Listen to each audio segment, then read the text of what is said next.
ঠাকুরগাঁও বালক উচ্চ বিদ্যালয়ের বড় মাঠে জেলা জামায়াতের কর্মী সম্মেলনে প্রধান অতিথি হিসেবে উপস্থিত ছিলেন দলটির আমির ডাক্তার শফিকুর রহমান। সম্মেলনে জামায়াতের আমির বলেন, আওয়ামী লীগ ২০১৪ সালের ইলেকশনে বিনা প্রতিদ্বন্দ্বিতায় ১৫৪টি আসন জিতেছিল। ২০১৮-তে হয়েছে মিডনাইট নির্বাচন, আর ২০২৪ সালে হয়েছে ডামি নির্বাচন।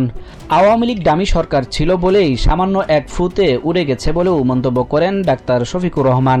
এই সরকার ছিল ডামি সরকার, আলহামদুলিল্লাহ ডামি সরকার হওয়ার কারণে সামান্য একটু ফুতেই উড়ে গেছে সরকার।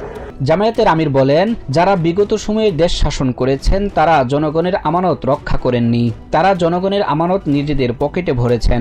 বিশ্বের ইতিহাসে বিগত সময়ে পালিয়ে যাওয়া স্বৈরশাসকরা আর ফিরে আসেনি বলেও মন্তব্য করেন তিনি। প্রতিবেশী দেশ হিসেবে ভারতকে সীমা লঙ্ঘন না করার আহ্বান জানিয়ে জামায়াতের আমির বলেন, ভারত যেন বাংলাদেশের অশান্তির কারণ না হয়।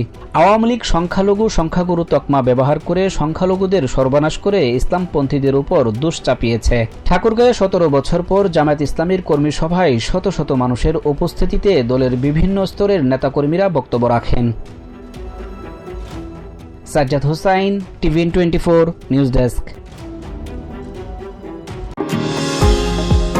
নিউ ইয়র্ক থেকে সম্প্রচারিত TVN24 টেলিভিশন বিশ্বজুড়ে বাঙালির কণ্ঠস্বর।